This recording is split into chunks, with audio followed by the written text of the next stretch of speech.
I accidentally found my late husband's old bank account and stared at a balance of $29 million. He always told me we were barely scraping by on his $900 a month salary as a call center rep. My family mocked him for it right up until the day we buried him. When my arrogant white brother-in-law slapped a $15,000 funeral bill on my coffee table and demanded I sell my car to pay for it, I thought my life was over. But then I made a phone call to the private bank listed in my husband's hidden ledger. When I asked the manager how a call center worker could possibly have $29 million, the manager paused and said 5 words that changed my entire existence. He owned their entire company. If you have ever been treated like a burden by your own family, let me know where you are watching from in the comments below. Hit that like button and subscribe because you will want to hear exactly how I used my late husband's secret empire to systematically destroy the people who thought they could walk all over me. It had been 48 hours since DeAndre's funeral. I was sitting on our worn fabric sofa staring at the wall when the front door swung open without a knock. My older sister Jasmine strutted in carrying a designer handbag that cost more than my rent. Her white husband Carter, a hedge fund director, followed her. My mother Vivian trailed behind them, adjusting her pearl necklace and looking around my tiny living room with obvious disgust. Carter did not even offer a greeting. He walked straight to the coffee table and slammed a piece of paper down in front of me. It was the invoice from the funeral home. $15,000. "You need to pay this by Friday," Carter said, his voice dripping with condescension. "I am not a charity, and I am not footing the bill for a guy who could not even afford a proper life insurance policy." I stared at the paper, my hands trembling. "Carter, you said you would handle the upfront costs. DeAndre just died. I need a minute to figure out my finances." "Figure what out?"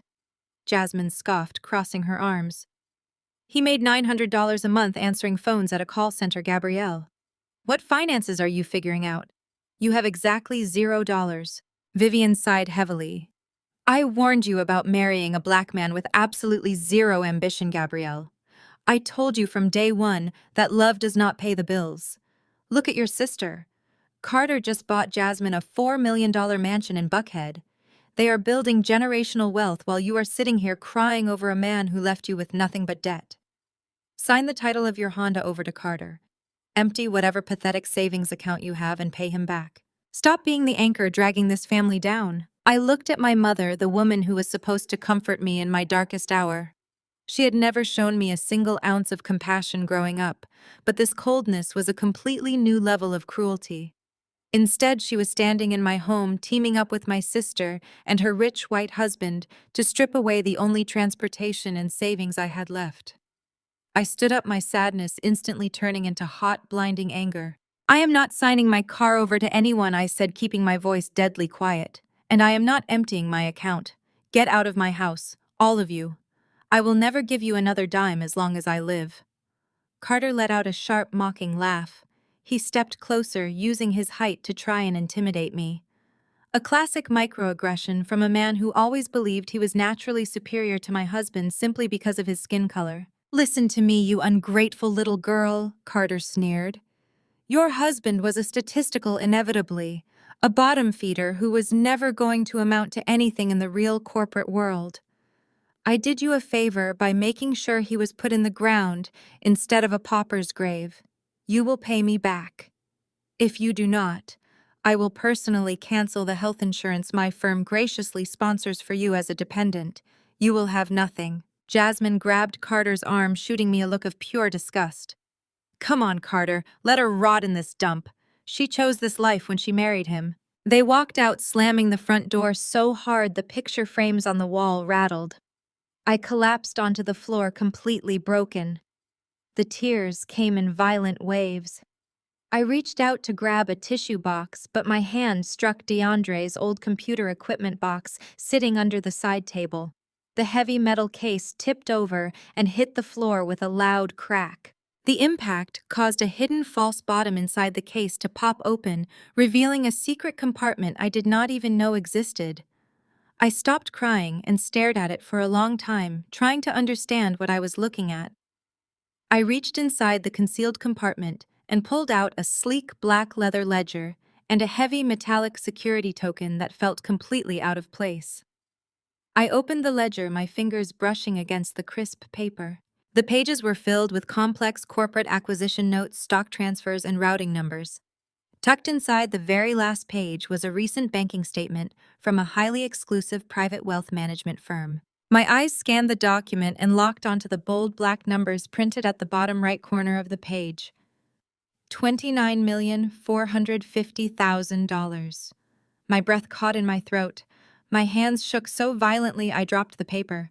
I grabbed my phone and dialed the priority customer service number listed at the top of the statement. A man answered immediately. Private Client Services. This is Mr. Caldwell speaking. How may I assist you today? I gave him my name, Mr. Caldwell. I do not understand, I said, crying. My husband answered phones for a living. How could he have $29 million? The line went completely silent for a moment.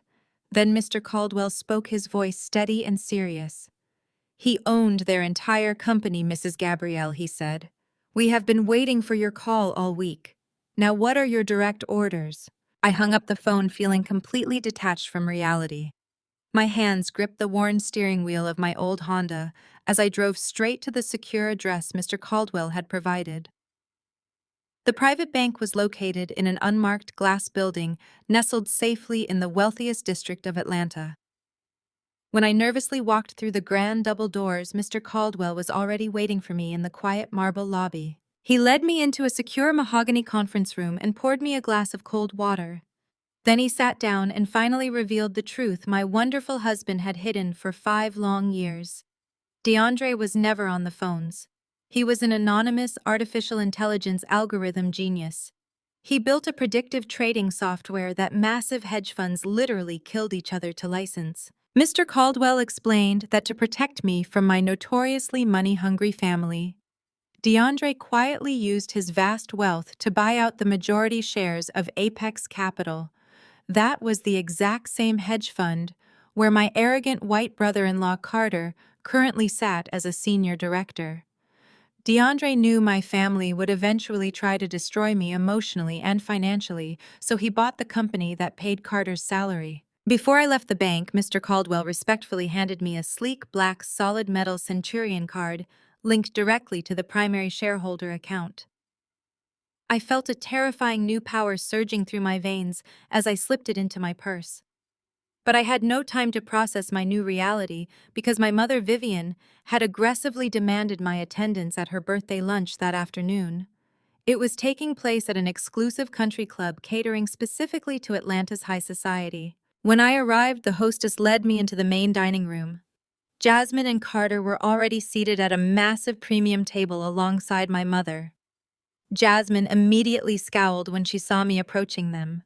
She stood up abruptly and pointed toward a tiny auxiliary table completely isolated near the swinging kitchen doors. You are sitting over there. Gabrielle, Jasmine sneered loudly enough for all the neighboring tables to hear. The VIP table is strictly for actual earners, not for pathetic widows of minimum wage workers. You will just embarrass Carter in front of his wealthy colleagues. Vivian nodded firmly in agreement, sipping her expensive champagne while completely ignoring my presence. I did not argue with them. I calmly took my seat by the kitchen doors, watching them feast on imported seafood and extremely expensive wine. I drank a simple glass of iced water and waited patiently. My husband had given me the ultimate weapon, and I was going to use it perfectly.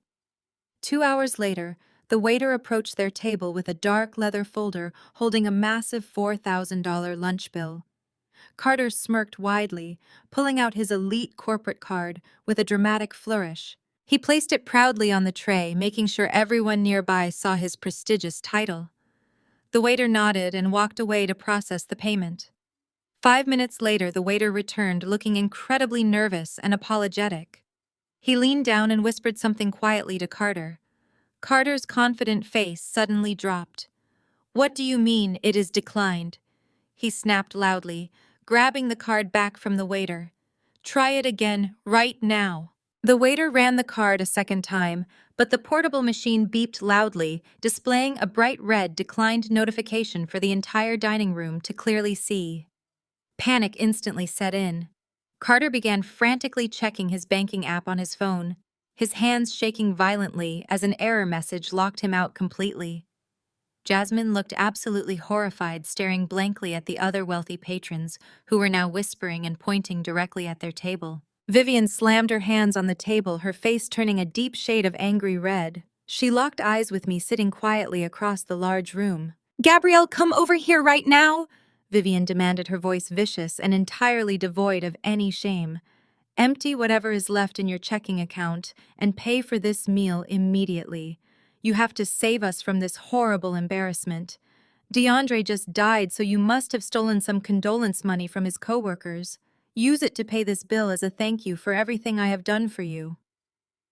I stood up slowly, walking over to their table, while the entire restaurant watched us in dead silence. I did not yell, and I did not shed a single tear. I simply opened my purse and pulled out the solid metal black Centurion card. I calmly dropped it onto the silver tray right on top of Carter's declined plastic card. The heavy metal hit the tray with a loud, sharp clink. The restaurant manager, who had rushed over to handle the awkward dispute, stared at the card in absolute shock. He immediately bowed his head respectfully. "Right away, Mrs. Gabrielle," he announced, his voice carrying across the entire room. "We are deeply honored to serve an Apex Platinum shareholder today." Carter's face went completely ghost white. His mouth hung wide open as he stared at the heavy black card bearing my name. He knew exactly what an Apex Platinum shareholder was, because it was the tier reserved exclusively for the owners of his company. Carter stumbled backward, knocking over his heavy wooden chair in the process. He practically ran outside to the country club patio, frantically dialing his accounting department on his cell phone. I calmly watched him pace back and forth through the large glass windows, desperately screaming at whoever answered the secure corporate line.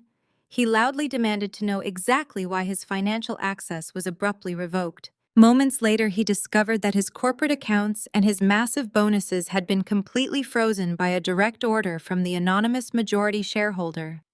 Just as Carter dropped his phone to the ground in sheer absolute terror, my own phone buzzed quietly inside my purse. I slowly looked down at the bright screen. It was a private text message sent directly from Mr. Caldwell at the bank. It read exactly 4 words: "Accounts frozen as requested." I simply smiled and walked away from the table, leaving my toxic mother and sister sitting in complete stunned silence as their perfect fake lives shattered into pieces. Walking out of that country club felt like exhaling after holding my breath for my entire life. I drove back to my modest apartment, leaving my mother and sister to deal with the humiliating mess they had just created. I knew Vivian and Jasmine would not just accept this massive defeat quietly. They were terrified of my sudden wealth, and they always retaliated when they felt their false superiority slipping away from them. I spent the rest of the evening sitting in my small living room, looking at the ledger DeAndre had left me. I felt a deep, overwhelming sense of true love and absolute protection. He knew exactly what my toxic family was capable of doing, and he had spent years building a fortress around me. The financial security he provided was not just about money. It was about giving me the immense power to finally stand up for myself against the very people who had always tried to tear me down. Early the next morning, a violent pounding on my front door startled me awake. I threw on a simple robe and walked into the narrow hallway of my apartment. When I slowly opened the heavy door, the property manager of my building stood there looking incredibly smug and proud. But he was not alone. Jasmine was standing right next to him, holding her expensive smartphone up and pointing the camera directly at my face. She had a vicious grin plastered across her perfectly manicured features. The property manager rudely shoved a formal piece of paper against my chest. He loudly announced that I was holding a 24-hour vacate notice. He said the property management company had decided to terminate my lease effectively immediately. When I asked him on what grounds he could possibly evict a paying tenant without warning, he simply smirked. He said he had received direct orders from Director Carter at Apex Capital. I had completely forgotten that my apartment complex was actually owned by a massive real estate subsidiary, heavily funded by Apex. Carter was using his remaining corporate connections to render me completely homeless in the blink of an eye. He thought he could use his white privilege and corporate title to strip away my basic human dignity. Jasmine stepped closer, aggressively pushing her phone camera right into my personal space. She wanted to capture every single second of my supposed misery for her followers. She laughed cruelly, reminding me that history always repeats itself. She asked if I remembered when our mother kicked me out of the house at 18. Vivian had callously thrown my belongings onto the front lawn simply because I refused to give Jasmine my hard-earned college fund to pay for her luxury spring break vacation. Jasmine sneered, telling me to pack my cheap bags and get ready to live on the streets. She promised to post the video of my eviction to all her wealthy friends to prove I was nothing but a complete failure who deserved everything bad that happened to her. I did not panic, and I certainly did not pack a single box. I looked at the property manager and asked him to wait exactly 2 minutes. I pulled my phone from my pocket and dialed the private bank. I put the call on speakerphone and turned the volume all the way up so Jasmine and the manager could hear every single word clearly. Mr. Caldwell answered almost immediately. I told him I was currently dealing with an annoying property manager who was trying to enforce an illegal eviction notice at the request of Carter. I asked Mr. Caldwell who exactly owned the subsidiary that managed this specific apartment complex. Mr. Caldwell calmly replied that the building was part of an investment portfolio entirely controlled by Apex Capital. He then politely reminded me that as the new majority shareholder of Apex, I technically had the supreme authority to liquidate or acquire any of their subsidiary properties. I smiled warmly and gave him my next instruction. I told Mr. Caldwell I wanted to buy the entire apartment complex in cash effective immediately. Jasmine suddenly stopped laughing. The property manager swallowed hard, his smug expression vanishing instantly. Mr. Caldwell confirmed the massive transaction, stating that the funds would be transferred from my primary trust within 60 seconds. He told me the deed was now officially in my name, and that the current property management team was now directly employed by me. I ended the call and looked at the property manager, who was now sweating profusely and staring blankly at the floor. I told him that he worked for me now, and that the eviction notice he just handed me was officially void. I watched his hands shake as he realized he had just insulted the person who signed his paychecks. But I was not finished. I knew Jasmine used a massive luxury penthouse on the top floor of this exact same building as her personal influencer studio.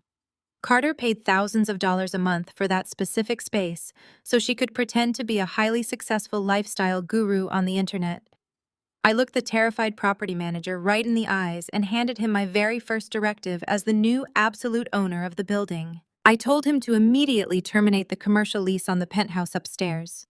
I gave him strict instructions to lock the heavy double doors and give Jasmine exactly 1 hour to remove all her expensive designer clothes and camera equipment before building security threw her out onto the cold street. Jasmine completely dropped her phone.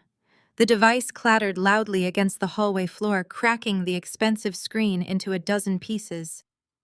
She started screaming hysterically, demanding to know how a pathetic widow could possibly buy a multi-million-dollar building in cash.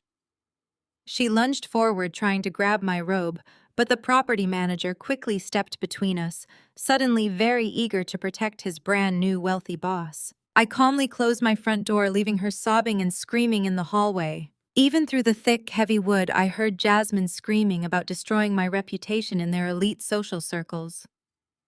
The next morning, I woke up to my phone blowing up. Vivian had spread a vicious rumor to our entire megachurch congregation.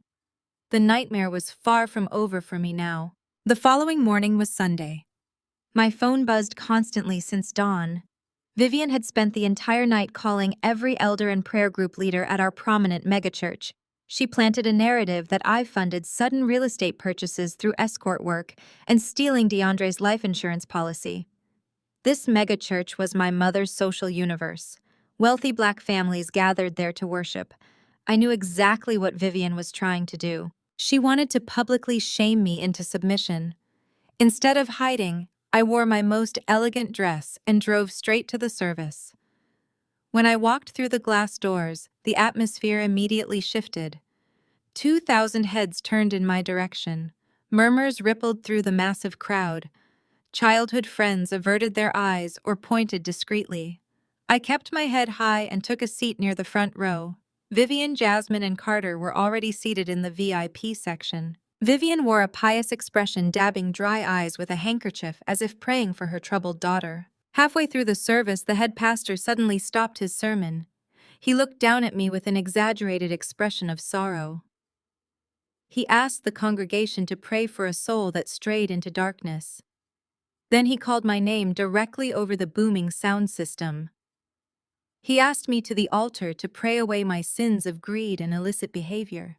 He shouted the church would not judge me for selling my body or dishonoring DeAndre's memory. He claimed my mother begged the church to save me from the dangerous escort lifestyle I used to buy property. The entire congregation gasped in unison. Jasmine smirked, and Carter leaned back looking incredibly pleased with the public execution of my character. They expected me to flee the sanctuary in absolute shame. They expected me to vanish from Atlanta and surrender my power to them. I did not run, and I did not bow my head. I stood up smoothly and walked confidently up the steps to the altar. The pastor reached out to place his hand on my shoulder, but I stepped around him. I took the wireless microphone right out of his hand. The sanctuary fell completely quiet. I looked out at the faces and locked eyes with my mother. I spoke clearly and calmly into the microphone. I told the congregation I appreciated their concern, but I was not an escort and had not stolen a dime. I explained DeAndre was actually a highly successful technology founder who left me fully protected. I turned my attention to Carter, who was sitting up straight, as his smug smile faltered. I announced that if the church wanted to pray for a thief, they needed to direct their prayers to the VIP section. Before the pastor could cut my microphone, I signaled to the audio-visual director in the sound booth. He was a young tech guy DeAndre mentored years ago, and I sent him a secure file earlier that morning. Instantly, the massive digital screens flanking the altar switched to a series of high-resolution financial bank statements. Gasps erupted as 2,000 people stared at the undeniable evidence. I explained exactly what they were looking at. The documents were detailed transaction logs that DeAndre's artificial intelligence software had flagged during his acquisition of Apex Capital. They showed the megachurch's multi-million-dollar community building fund, the same fund these hardworking families had donated to for 5 years to build a new youth center. The screens clearly showed that Carter, acting as the church's external financial advisor, had completely drained the building fund. I narrated the data projected on the screen so every single person understood the massive betrayal. Carter had illegally funneled over $4 million of church donations into a failing offshore cryptocurrency scheme to cover his own disastrous personal market losses. He had forged the quarterly return statements to make the church elders believe their money was growing safely. The digital trail was flawless and irrefutable, tracing the stolen church funds directly into Carter's private accounts and out to his hidden debts. The sanctuary erupted into absolute chaos. Deacons and elders jumped out of their seats, pointing furiously at the screens and then turning their collective rage toward Carter. Vivian let out a horrified shriek, completely dropping her fake pious act. She tried to grab Carter's arm, but he violently shoved her away. Jasmine looked around in sheer terror as the wealthy congregation members who had just been whispering about me began shouting aggressively at her husband. The pastor rushed to the podium trying to restore order, but the noise was deafening. I calmly handed the microphone back to him and walked down the steps of the altar, parting the crowd like the Red Sea. Nobody looked at me with pity or disgust anymore. They looked at me with awe. Carter did not wait around to explain himself to the furious church elders. He scrambled out of his VIP seat, pushing through the angry parishioners to reach the side exit. He abandoned Jasmine and Vivian, leaving them to face the wrath of the community they tried to turn against me. I walked out the main doors, stepping into the warm Atlanta morning air, feeling completely victorious. My husband's brilliant mind had not only secured my future, but had provided the exact ammunition I needed to expose the monsters in my family. I walked leisurely toward my car, parked near the edge of the sprawling lot. As I approached my vehicle, I saw Carter pacing frantically between the rows of expensive cars. His face was flushed red, and he was gripping his cell phone so tightly his knuckles were completely white. He had not noticed me walking behind a large utility van.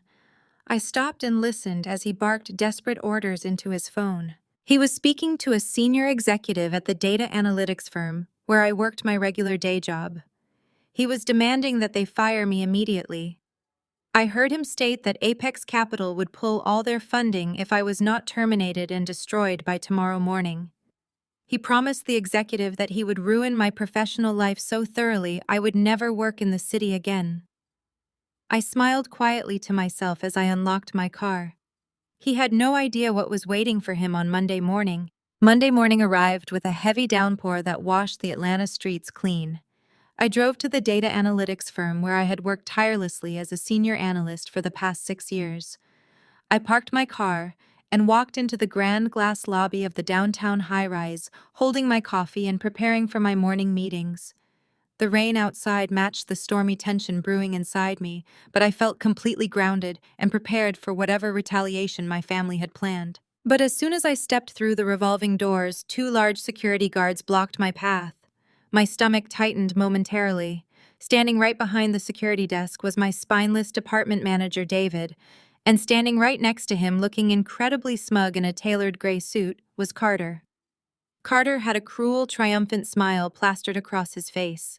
His white privilege radiated through the lobby as he looked down at me with absolute contempt. David nervously stepped forward and refused to make eye contact with me. He awkwardly cleared his throat and told me that my employment was terminated effective immediately. I asked him how a top-performing analyst could be fired without a single warning or performance review. David stammered profusely and confessed that the firm had received immense pressure from their main corporate investor. That wealthy investor was Apex Capital. Carter stepped forward, pushing David aside, and confidently crossed his arms over his chest. He looked around the busy lobby, making sure the other arriving employees were carefully watching the spectacle. He told me I made a massive mistake, trying to embarrass him at our church the day before. He said his professional connections ran deep through the entire financial sector, and he could easily crush my career with a single phone call to the right people. He leaned in close so only I could hear his venomous whisper. "You do not bite the hand that owns your industry, Gabrielle," he sneered. He ordered the large security guards to escort me off the corporate premises immediately and threatened to have me arrested by local law enforcement for trespassing if I actively resisted. The old, vulnerable version of me would have cried and run away in total shame.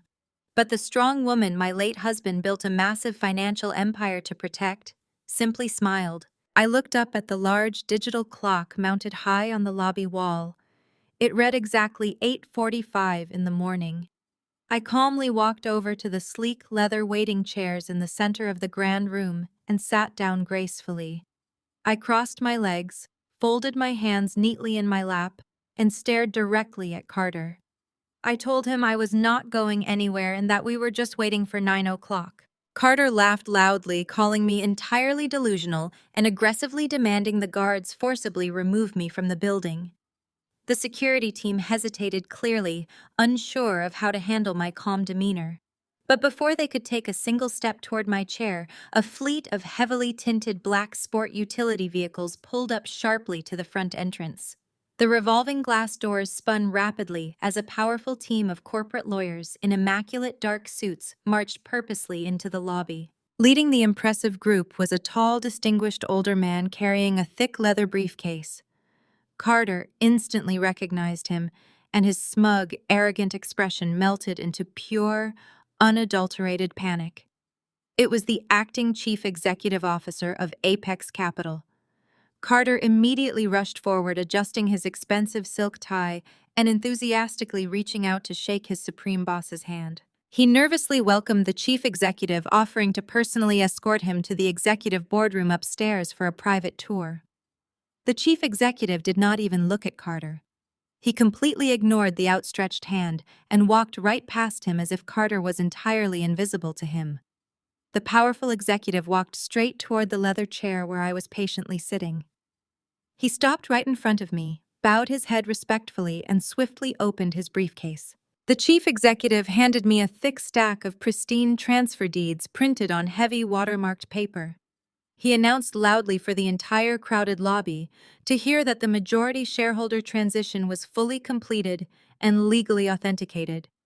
He stated with absolute authority that I now officially owned 51% of Apex Capital and all of its subsidiary holdings, including the very office building we were currently standing inside. My former manager David audibly gasped and stumbled backward against the wooden security desk, clutching his chest in sheer shock.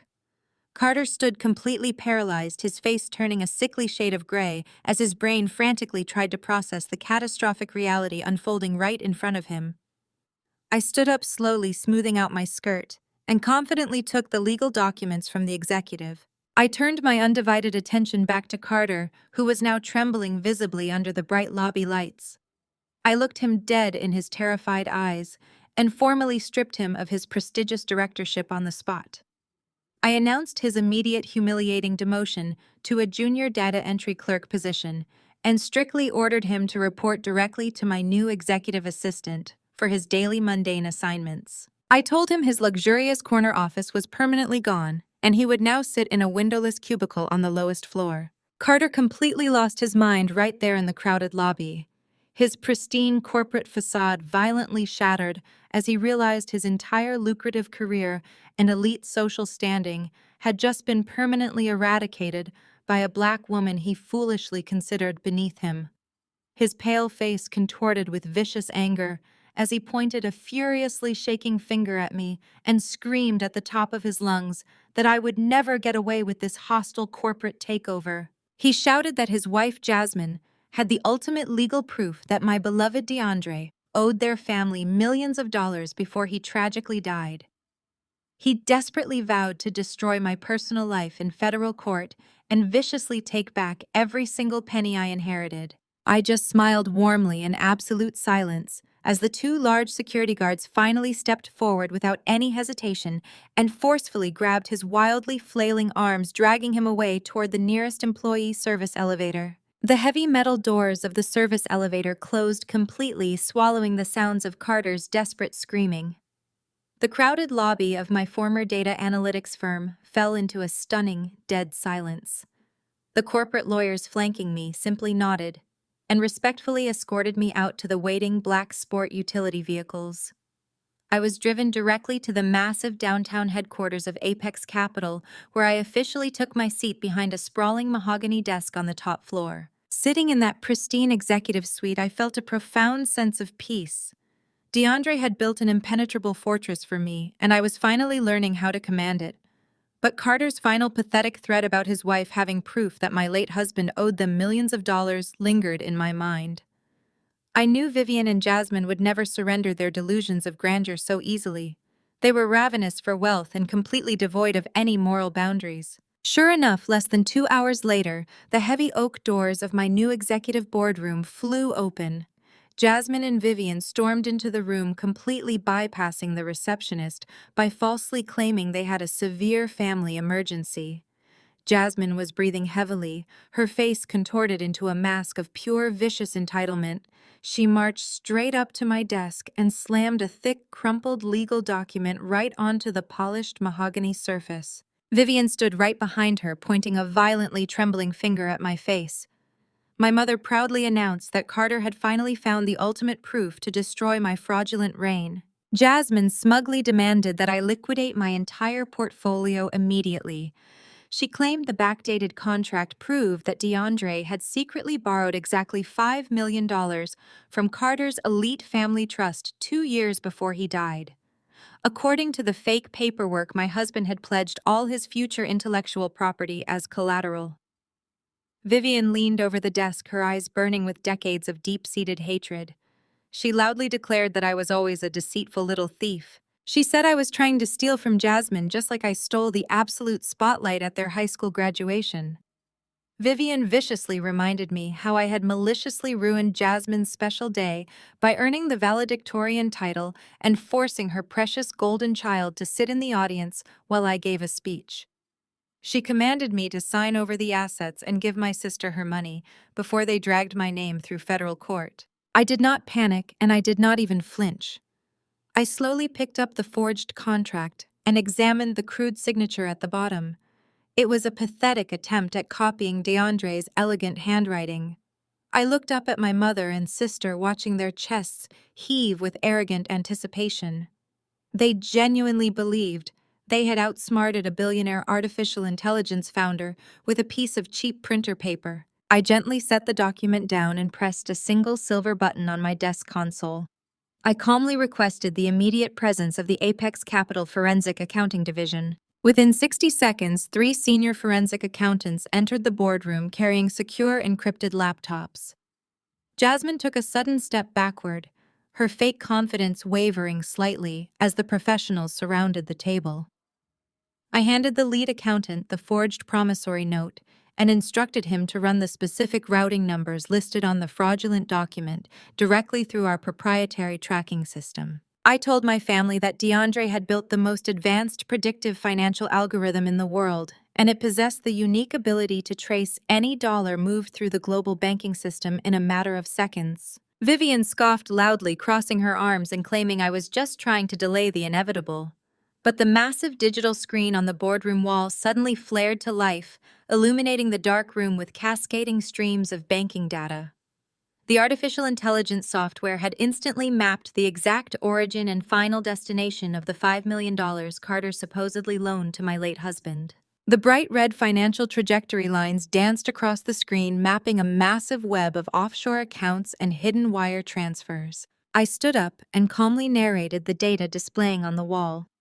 I explained that Carter did indeed wire $5 million out of his family trust fund exactly 2 years ago. However, the money absolutely never went to DeAndre. The algorithm clearly showed that the funds were deliberately funneled through a complex series of dummy corporations before finally landing in a private shell company located down in Miami, Florida. The accountants typed rapidly, bypassing the shell company's basic security protocols to reveal the true registered owner of the Florida accounts. Jasmine stared at the massive screen as high-resolution photographs and property deeds began to populate the display. I walked around the mahogany desk and stood directly in front of my sister. The shell company did not belong to any corporate entity. It belonged to a young blonde white woman. The screen displayed dozens of undeniable financial records showing Carter had purchased a luxury beachfront condominium, a brand new imported sports car, and a massive private preschool trust fund, all under this mysterious woman's name. Carter was not loaning money to my husband. He was desperately draining Jasmine's accounts and his own family trust to fully fund a secret second family down in Miami. He had been living a complete double life for years, buying expensive jewelry and funding lavish vacations for his secret white mistress, while constantly lying to Jasmine about his corporate bonuses. I walked back to the printer on my desk, grabbed the freshly printed stack of photographs showing Carter holding hands with his mistress and completely ignoring his actual marriage. I slid the glossy photos across the smooth mahogany wood right into Jasmine's trembling hands. I watched the remaining color completely drain from my sister's face as her entire fabricated world of elite high society dominance shattered into a million irreparable pieces. Jasmine turned as pale as a ghost, staring blankly at the undeniable evidence of her husband's ultimate betrayal. The deafening silence in the room was finally broken by the sound of Vivian gasping for air as the devastating reality settled in. They realized the stolen money was truly gone forever, and they had absolutely no leverage left. Carter had completely and utterly destroyed them all here today. The deafening silence in the boardroom only lasted for a few seconds before the absolute reality of Carter's betrayal fully registered in Jasmine's mind. She let out a blood-curdling scream that echoed off the mahogany walls. The perfectly polished high society golden child completely snapped. She lunged across the polished table, launching herself directly at Carter with her manicured hands raised. She grabbed him by the lapels of his expensive custom suit and began shaking him violently, screaming at the top of her lungs about the millions of dollars he stole from her to fund his secret white mistress down in Miami. Carter tried to push her away, but Jasmine was blinded by pure, unadulterated rage. She slapped him across the face so hard the sound reverberated through the massive executive suite. My corporate security guards immediately rushed forward, grabbing Jasmine by her arms and pulling her away from her cheating husband. Carter stood there panting and adjusting his ruined suit, refusing to look his furious wife in the eyes. Vivian watched the entire violent spectacle unfold with absolute horror. She watched her beloved golden child's perfect marriage and immense wealth evaporate into nothingness right in front of her. The luxurious Buckhead mansion, the country club memberships, and her own comfortable retirement were all completely funded by Carter's supposed corporate success. Now he was exposed as a broke, desperate fraud facing severe federal prison time for embezzlement. Vivian realized her lavish lifestyle was officially dead. In a state of sheer panic, she turned her terrifying desperation entirely onto me. She realized I was the only person in the room left with any real money, and she was willing to do absolutely anything to take it from me. Vivian marched up to my desk, her face twisted into a mask of pure toxic hatred. She slammed her hands down on the wood and screamed that I had no legal right to inherit a single dime of DeAndre's money. She shouted that since my husband had used Apex Capital funds to absorb their debts, the entire $29 million rightfully belonged to her and Jasmine. When I calmly reminded her that DeAndre specifically left everything exclusively to me, in his impenetrable ironclad trust, Vivian played her final, most poisonous card. She pointed a trembling finger at me and yelled for the entire room to hear that I was not even a real member of their family. Vivian viciously announced that I was the shameful product of a dirty, illicit affair she had decades ago. She claimed that the wonderful man who raised me and loved me as his own daughter never actually legally adopted me. She screamed that my entire existence was a complete legal fiction, and because of that I had absolutely no true bloodline right to manage any family wealth or hold on to the assets DeAndre accumulated. She threatened to hire the most ruthless lawyers in Atlanta to tie the entire $29 million up in probate court for the next 30 years. She proudly declared that the judge would strip me of everything and award the entire fortune to Jasmine because she was the only legitimate true-blood heir capable of managing the family empire. Her words were meant to break my spirit and shatter my identity completely. A few years ago, discovering I was an affair baby and being threatened with decades of brutal litigation would have sent me spiraling into a deep, dark depression. But standing in my own corporate boardroom, surrounded by my own forensic accountants, I felt absolutely nothing but cold, clinical clarity. I looked at my mother and saw nothing but a desperate, pathetic parasite trying to cling to a host that had finally cut her off. I calmly leaned back in my leather executive chair and accepted her ultimate challenge. I told Vivian that if she was so incredibly confident in her ridiculous legal theory, we would settle the matter right now without waiting 30 years in a probate court. I proposed a binding, legally enforceable, and court-ordered DNA test to prove my exact biological lineage once and for all. I looked her dead in the eyes and offered a massive, high-stakes wager that made the forensic accountants gasp. I told Vivian that if the DNA test proved I was not the biological child of the man who raised me, I would surrender my entire 51% stake in Apex Capital directly to her and Jasmine. But if the test proved I was his legitimate biological daughter, Vivian would have to immediately surrender every single remaining asset she owned, including her own home and her retirement accounts, directly to me. Vivian hesitated for a fraction of a second, her eyes darting nervously around the room, but her blinding greed and absolute arrogance quickly took over. She confidently agreed to the massive bet, believing she had successfully manipulated me into surrendering my entire fortune.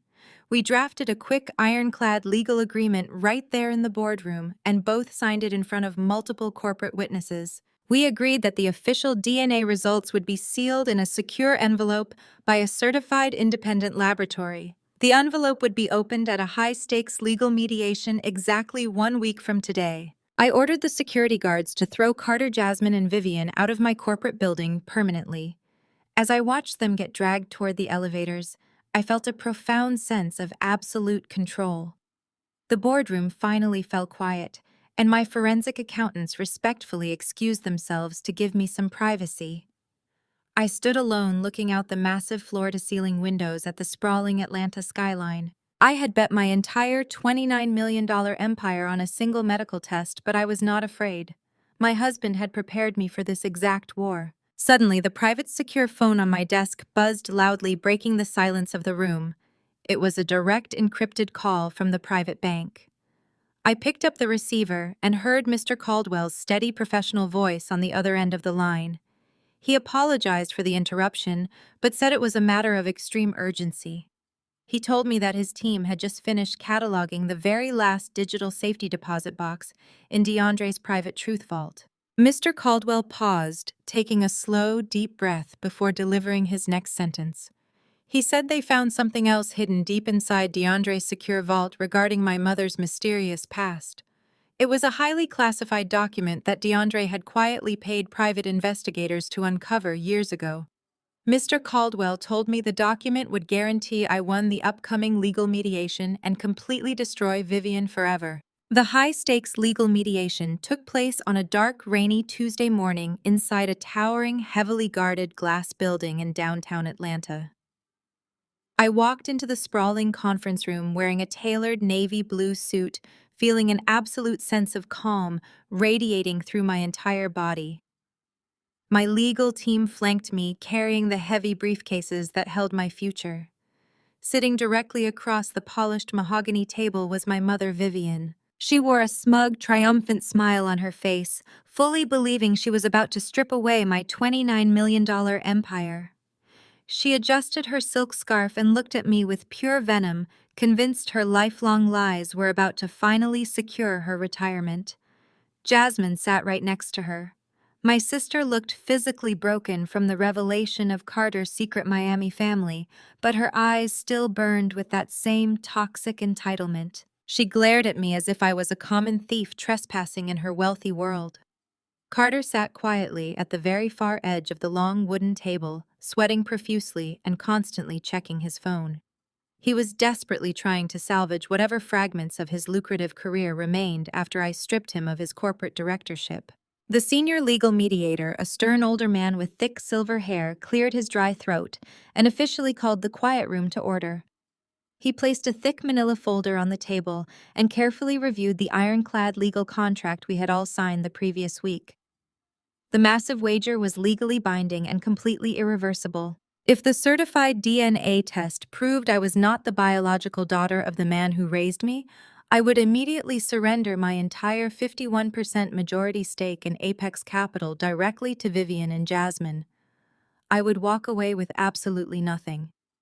But if the test proved I was indeed his legitimate biological child, Vivian would be forced to legally surrender every single asset she owned, including her lavish home, and her entire retirement portfolio directly to me. Vivian nodded eagerly, her eyes practically gleaming with greed as the mediator confirmed the terms.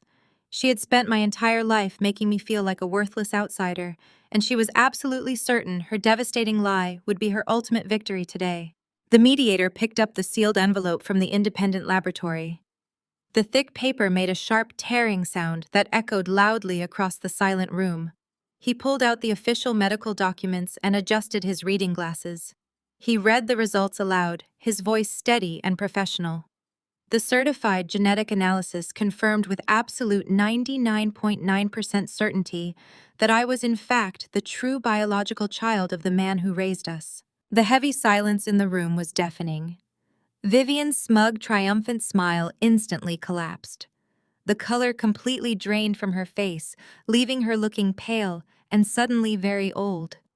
She started shaking her head aggressively, slamming her hands against the table, and insisting the highly secure laboratory had somehow made a terrible mistake. She desperately claimed that I must have bribed the medical technicians using my newly acquired corporate wealth. I simply sat back in my leather chair and watched her pristine high society facade violently crumble into sheer panic. She had just legally signed away everything she owned to the daughter she spent 30 years emotionally abusing. But I was not finished. I leaned forward and told the mediator there was a second part to the genetic analysis that needed to be read into the official record. I explained that before my husband died, his predictive algorithm had uncovered massive discrepancies in our family history. When Mr. Caldwell called me from the private bank, he had revealed the contents of a highly classified document hidden deep inside DeAndre's secure vault. My brilliant husband had quietly paid private investigators to dig into Vivian's mysterious past to protect me from her relentless manipulation. The mediator turned to the second page of the laboratory results and continued reading. The secondary familial match combined with the investigative documents proved a devastating reality. Jasmine was definitely not the biological child of the wonderful man who raised us. She was the absolute product of a dirty, illicit affair Vivian had conducted decades ago with a wealthy, prominent local politician. The room erupted into absolute chaos as the mediator revealed that this specific politician had recently gone completely bankrupt and was currently facing federal corruption charges. Jasmine let out a horrified gasp and stumbled backward in her chair. The perfect, pure bloodline superiority she had lorded over me. Her entire life was a complete and utter lie. She was the actual affair baby. She was the one with no legitimate claim to the family name she wore like a crown. Vivian covered her face with her trembling hands, sobbing uncontrollably, as her darkest, most shameful secret was permanently exposed to the entire room. Her flawless reputation in the elite Atlanta church community was instantly shredded beyond repair. There was no coming back from this magnitude of public humiliation. The legal leverage shifted entirely and permanently into my hands. The mediator officially dismissed Vivian's fraudulent lawsuit with extreme prejudice, declaring her claims completely baseless. My entire $29 million empire was officially safe and impenetrable. I watched my mother realize that she was now entirely destitute, having literally gambled her entire livelihood away on a pathetic, spiteful lie. Carter did not say a single word during the entire explosive revelation. He was just staring blankly at his mobile phone, his face completely drenched in cold, panicked sweat. With the massive lawsuit officially dismissed and my corporate power completely solidified, the wealthy, furious creditors he had been desperately dodging finally decided to close in on him today. Without my money to steal, he had absolutely no way to cover the millions he embezzled to fund his secret white mistress in Miami. Suddenly, the quiet room was pierced by a sharp, high-pitched notification chime. Jasmine slowly looked down at her own cell phone resting on the mahogany table. Her eyes widened in absolute sheer terror as she read the bright red automated text message flashing across her screen. Her $4 million Buckhead mansion, the ultimate symbol of her golden child status, was officially in active foreclosure right now, leaving her and her husband completely penniless and facing total absolute ruin. The crushing reality of their total absolute financial ruin finally settled over my arrogant mother and sister. The high-stakes mediation ended with my entire corporate empire fully secured, and my toxic family left with absolutely nothing. I confidently left that downtown corporate office building and drove straight to my brand new luxury penthouse located in the most exclusive high-rise in the entire city of Atlanta. DeAndre had quietly purchased the sprawling top-floor residence years ago through one of his anonymous trusts. Walking slowly into the massive open space, I felt an overwhelming sense of profound peace. The floor-to-ceiling glass walls offered a truly breathtaking panoramic view of the skyline.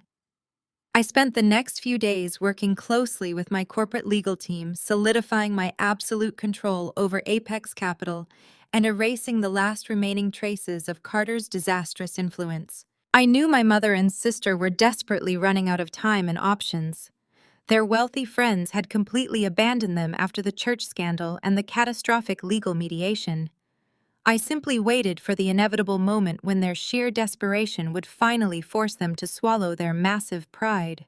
That moment arrived on a quiet Thursday evening, just as the sun began to set. The private security desk in my lobby called up to my penthouse on the secure intercom. The guard informed me that two women claiming to be my mother and sister were standing in the lobby frantically begging to be let upstairs. I calmly instructed the guard to grant them temporary access. I stood near the massive marble kitchen island and waited for the private elevator doors to slide open. Vivian and Jasmine stepped into my pristine home looking absolutely terrible. The arrogant high society masks they had worn my entire life were completely gone. Jasmine looked incredibly disheveled, wearing wrinkled clothes and holding her expensive designer purse like a protective shield.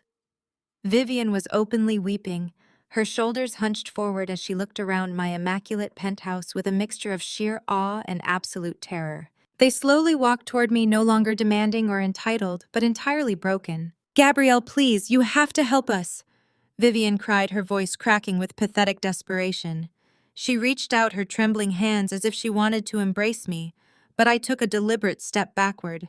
She dropped her arms and began sobbing uncontrollably. "The bank is moving forward with the foreclosure on Jasmine's beautiful house," Vivian wept loudly. "Carter has completely vanished, and we have absolutely nowhere else to go right now. We are about to be thrown out onto the street like common criminals." Jasmine stood next to her, wiping her tear-stained face and nodding frantically. "We just need $1.5 million to satisfy the bank and stop the immediate foreclosure," Jasmine pleaded, her voice shaking. "It is practically nothing to you now, Gabrielle. You have almost $30 million sitting in your private accounts. You can easily save our family home without even feeling the financial impact." Vivian fell to her knees right there on the polished hardwood floor. She clasped her hands together and looked up at me with heavy tears streaming down her aging face. "Blood is thicker than water, Gabrielle," she wailed. "We are your true family. You cannot just abandon your own mother and sister when we need you the most." I looked down at the woman who had spent my entire existence making me feel like a worthless burden. I did not feel a single ounce of pity or sympathy for either of them. I felt perfectly numb to their manipulative tears. I slowly walked around the marble island and stood directly over my kneeling mother. "I remember being 19 years old and begging you for $500 to buy my college textbooks," I said, my voice dangerously quiet and even. "Do you remember what you told me that day, Mother? You looked me right in the eyes and told me to go to a clinic and sell my own blood if I wanted an education." Jasmine flinched, looking away as I turned my cold gaze toward her.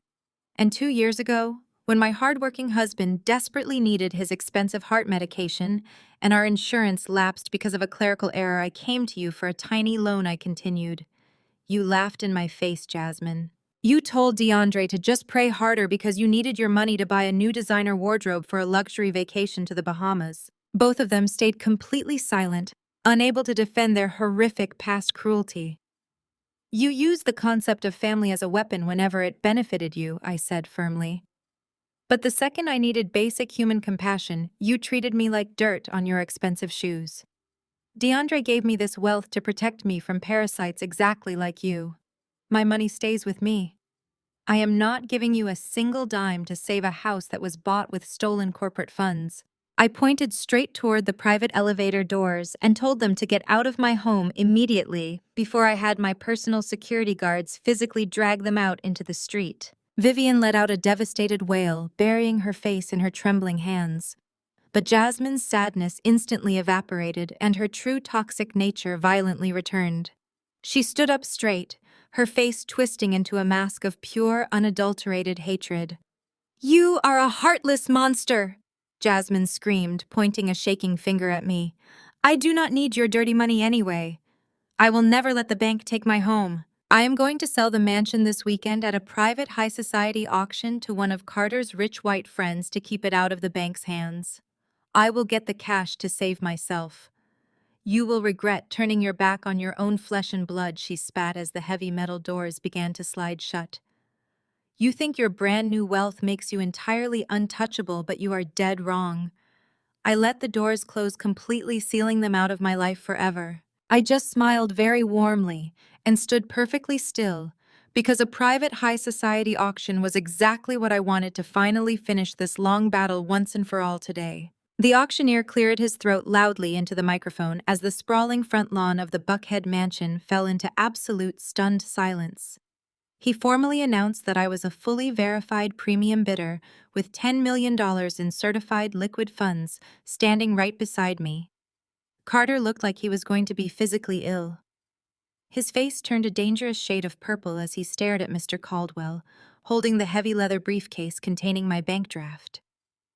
Vivian and Jasmine stood, frozen near the grand front pillars of the estate, completely incapable of processing how the daughter they threw away had just arrived to dominate their absolute worst nightmare. But Carter was not going down without a fight. He desperately signaled to his wealthy white corporate associates who were mingling in the crowd. They treated this entire foreclosure auction like a casual weekend sporting event. They thought it would be incredibly entertaining to financially crush an arrogant little sister who dared to step into their exclusive territory. They wanted to turn this into a humiliating public spectacle and put me right back in my place. The auctioneer formally opened the bidding at $2 million to satisfy the bank's absolute minimum baseline. Before the words even fully left his mouth, Carter's wealthy friend casually raised his numbered paddle. He bid $2.5 million and shot me a highly condescending wink. He was treating my presence like a cute little joke. I did not flinch and I did not break eye contact with him. I calmly raised my own paddle and bid $3 million. A murmur rippled through the gathered crowd of high society elites. Carter's friend narrowed his eyes, clearly annoyed that I had dismissed his intimidation tactics so easily. He immediately raised his paddle again, calling out a bid of $3.5 million. He crossed his arms over his chest, puffing himself up to assert his sheer financial dominance. I did not even wait for the auctioneer to acknowledge his bid.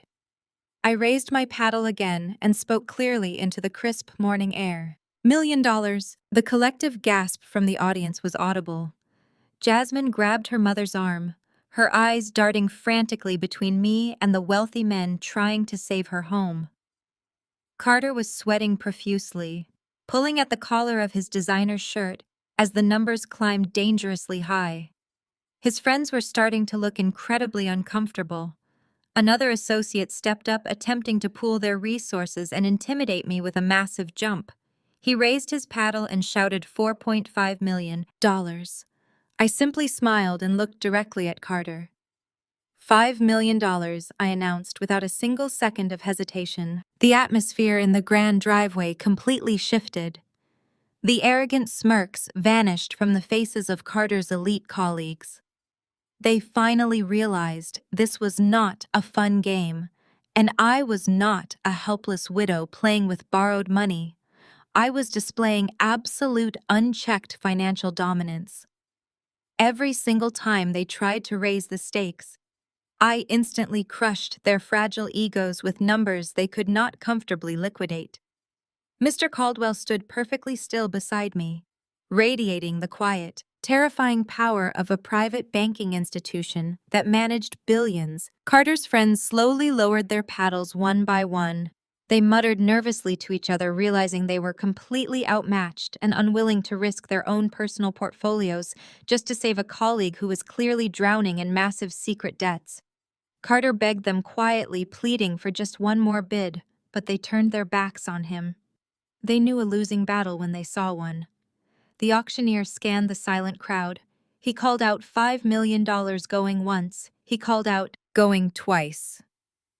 Just as he raised his wooden gavel to strike the podium, I decided to make my absolute final point. I raised my paddle one last time. $6 million, I said calmly. The auctioneer dropped his gavel instantly, before anyone could even breathe. Sold for $6 million to the young woman in the front row. The crowd erupted into chaotic whispers. I had just outbid myself by an entire $1 million, just to prove that money meant absolutely nothing to me. Compared to the justice I was securing today, I walked straight up to the auctioneer's table with Mr. Caldwell right beside me. We presented the certified bank draft, covering the entire purchase amount in pure, liquid cash right there on the front lawn. Vivian and Jasmine let out a massive simultaneous sigh of profound relief. The heavy tension completely left their bodies as they watched me sign the final ownership deeds. In their incredibly twisted, toxic minds, they genuinely believed my massive show of wealth was actually a dramatic rescue mission. They assumed I had just spent $6 million to buy the estate so they could continue living their lavish fake lifestyle without missing a single beat. Vivian rushed over to me with fresh tears streaming down her carefully powdered face. She reached out and tried to grab my hands, looking at me with a sickening display of manipulative gratitude. "Thank you, Gabrielle," she cried loudly, making sure the lingering crowd heard her performance. "I knew you would not leave your own family out on the street. I knew deep down you still loved us enough to save our beautiful home." Jasmine nodded eagerly, wiping her eyes and already planning how she would brag to her friends about keeping her luxury mansion. I finished signing the very last page of the deed and handed the elegant pen back to the auctioneer. I slowly turned to face my mother and sister, looked at their hopeful, relieved faces, and felt nothing but cold, clinical satisfaction. "Who said you were staying?" I asked, my voice carrying clearly over the quiet murmurs of the crowd. Vivian's fake smile completely froze. Jasmine stopped wiping her eyes and stared at me in absolute confusion. I reached into my tailored suit jacket pocket and pulled out a bright yellow city municipality folder. I unfolded the thick paper inside and held it up for them to see. It was a fully approved commercial demolition permit. I had secured it days ago through one of DeAndre's holding companies. Tearing this entire place down tomorrow morning," I announced calmly. Jasmine snatched the yellow folder from my hand with trembling fingers. Her eyes darted across the thick black text printed on the municipal document. When her brain finally processed the words, "demolition permit," a horrific, piercing scream ripped from her throat. She stumbled backward into the manicured hedges, clutching her chest as if she had been physically shot. The massive crowd of high society elites fell into a stunned, breathless silence. They watched in absolute disbelief as the pristine image of the golden child completely disintegrated on the pristine front lawn, right before their very eyes. Vivian rushed to her favorite daughter's side, completely frantic and confused. She grabbed the permit from Jasmine's, shaking hands, and read the bright yellow paper herself. My mother's face contorted into a mask of pure agony and denial. She looked up at me with wide, terrified eyes, begging me to tell her this was just a cruel prank. She pleaded with me, saying I could not possibly destroy a perfectly good $4 million home. I simply stood my ground, looking at the two women who had made my entire existence a living nightmare for so long. I raised my voice so every single wealthy investor and socialite in the sprawling driveway could hear my next words clearly. I announced that this massive mansion was nothing but a disgusting monument to their toxic arrogance and stolen wealth. I told the crowd that my late husband DeAndre had built a financial empire while my family treated him like absolute garbage. I explained that to honor his brilliant legacy, I was tearing this entire sprawling estate down to the dirt the very next morning. The heavy demolition equipment was already staged a few miles away today. I continued speaking, sharing my ultimate vision for this highly coveted piece of real estate. I declared that the land would be completely cleared to make way for a state-of-the-art educational facility. It would be named the DeAndre STEM Academy. I was going to use my vast resources to build a technology and science campus specifically designed to uplift and empower underfunded Black youth in our community. I was taking the ultimate symbol of Jasmine's fake white, privileged lifestyle and turning it into a beacon of hope for the exact people Carter and my family constantly looked down upon. Carter had been standing near the edge of the driveway, completely paralyzed by the sheer magnitude of his absolute failure. He watched his wife sobbing on the ground and his mother-in-law groveling in the dirt. He realized that the lavish lifestyle he had built on stolen funds and corporate fraud was officially dead. The $6 million I just paid the bank would clear his immediate foreclosure, but it left him with absolutely zero assets and nowhere to live. His secret Miami mistress would abandon him. The second she realized his bank accounts were permanently frozen, the intense pressure and total public humiliation finally broke Carter's mind.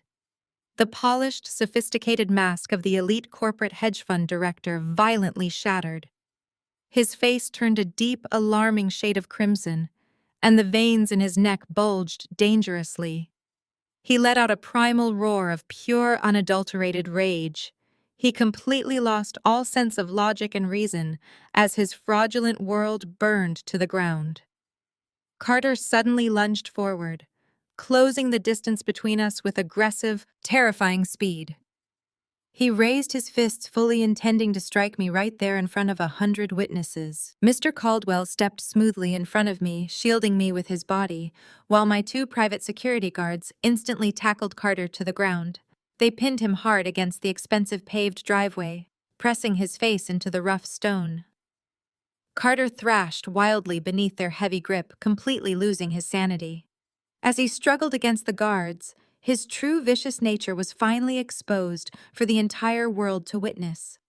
He began screaming horrific racial slurs at the top of his lungs, cursed my skin color, my beautiful heritage, and the memory of my brilliant black husband. The wealthy crowd physically recoiled in absolute disgust. The elite white investors who had been standing with Carter just moments before took several large steps backward, actively distancing themselves from his vile, toxic outburst. In high society, greed and arrogance might be quietly tolerated, but overt aggressive racism and unhinged physical violence were considered absolute social suicide. The corporate executives pulled out their phones immediately, typing messages to their respective boards of directors. In a matter of seconds, Carter's professional network completely evaporated. He was now permanently radioactive. Nobody would ever hire him or associate with him ever again. Jasmine stopped crying and stared at her husband in sheer horror. She realized that by associating with him, she was now entirely blacklisted from the wealthy social circles she worshipped. Her elite friends were already turning their backs, walking briskly toward their luxury vehicles to escape the humiliating scene. Vivian remained on the ground, covering her face in total shame, knowing she could never show her face in her megachurch or country club ever again. They were completely ruined. Their desperate attempts to climb the social ladder had ended in a spectacular, devastating public failure that everyone would remember. Carter continued to scream his hateful slurs, his voice growing hoarse as he realized nobody was coming to save him. The security guards held him firmly. I looked down at the miserable man who thought he could steal from my husband without facing consequences. I did not feel angry anymore. I felt nothing but cold, absolute triumph. The air stilled. Suddenly, the faint sound of wailing sirens pierced the quiet morning air. The high-pitched noise grew louder and more intense, with every passing second echoing clearly through the wealthy neighborhood streets. The flashing red and blue lights were not visible yet, but the undeniable sound of approaching law enforcement was impossible to ignore. Carter stopped thrashing and went completely limp against the pavement, his wide eyes staring down the long, winding driveway in absolute terror. I slowly raised my left arm and calmly looked down at the face of my diamond watch. I smiled warmly at my ruined family and spoke into the silence. Right on time, I knew my perfectly executed master plan was finally fully complete today. The piercing wail of the sirens grew deafeningly loud as a fleet of unmarked black sport utility vehicles violently swerved into the sprawling circular driveway of the Buckhead mansion. They completely blocked the main exit, cutting off any possible escape route for the terrified people standing on the manicured lawn. The heavy vehicle doors swung open in perfect unison, and more than a dozen federal agents stepped out into the morning sun. They wore dark tactical gear with the bright yellow letters of the Federal Bureau of Investigation emblazoned across their broad chests. The elite high society crowd completely froze in absolute shock. The wealthy investors and socialites who had just been treating this foreclosure auction like a casual weekend sporting event were now actively shrinking back against the tall green hedges, desperate to avoid any association with the incoming federal raid. Two senior agents marched directly up the paved driveway, their eyes locked entirely on Carter. He was still pinned to the hard ground by my private security team, his face pale and covered in dirt. The lead federal agent pulled a thick stack of official legal documents from his jacket pocket and loudly announced that they were executing a federal arrest warrant. He listed a dizzying number of severe corporate crimes, including massive wire fraud, staggering embezzlement, and extensive international tax evasion. Carter gasped for air, his eyes darting frantically around the silent crowd as the agents hauled him up from the pavement and roughly twisted his arms behind his back. The cold metal handcuffs snapped shut around his wrists with a loud, sharp click that echoed across the quiet property. Carter struggled against the federal agents, screaming that there must be some kind of massive misunderstanding. He desperately yelled that he was a highly respected senior director at Apex Capital and that he had the power to sue the entire federal government for this humiliating public arrest. I slowly walked down the marble front steps of the mansion and stopped right in front of him. I looked him dead in the eyes and calmly explained that there was absolutely no misunderstanding today. I told him that DeAndre did not just build a simple predictive trading algorithm to make money. My brilliant late husband had designed an highly advanced artificial intelligence software capable of tracking every single illicit financial movement hidden deep within the corporate banking system. I raised my voice so the entire terrified crowd of elites could hear the undeniable truth about the man they used to respect. I revealed that DeAndre's software had quietly compiled a flawless digital paper trail of Carter's entire criminal existence over the past 5 years. It tracked exactly how he siphoned millions of dollars from his wealthy clients to fund his secret offshore accounts. It tracked how he drained the megachurch community building fund to cover his disastrous personal market losses. And it tracked the exact untraceable shell companies he used to buy luxury condominiums for his secret white mistress down in Miami. I told Carter that I had personally submitted the entire unredacted digital dossier directly to the Securities and Exchange Commission and the Federal Bureau of Investigation days ago. I handed them the absolute perfect corporate crime case on a silver platter, and they were more than happy to come collect their ultimate prize this morning. Carter completely stopped struggling. His entire body went limp against the firm grip of the federal agents as the crushing reality of his permanent destruction finally sank into his brain. He was facing decades in federal prison, and he knew my flawless evidence made any legal defense completely impossible. The arrogant hedge fund director who had mocked my husband's call center salary and threatened to cancel my health insurance was now sobbing uncontrollably in the dirt. He turned his desperate, tear-stained face toward Jasmine, who was still standing near the front pillars of the doomed mansion. Carter begged his wife for help. He pleaded with her to call her high-powered divorce attorneys and use her elite social connections to secure his bail. He cried that they were a team and she could not abandon him in his darkest hour. Jasmine stared at the pathetic, handcuffed man who had ruined her perfect golden child lifestyle. Her eyes were completely devoid of any love or sympathy. She realized that Carter had left her with absolutely nothing. He had drained her personal bank accounts, destroyed her flawless reputation, and humiliated her in front of every single wealthy socialite in Atlanta. She had lost her $4 million home, her luxury cars, and her elite status, all because she chose to marry a fraudulent parasite. Jasmine slowly turned her back on her sobbing husband, refusing to speak a single word of comfort to him. She crossed her arms tightly over her chest and stared blankly at the ground, allowing the federal agents to drag him toward the waiting police cruisers.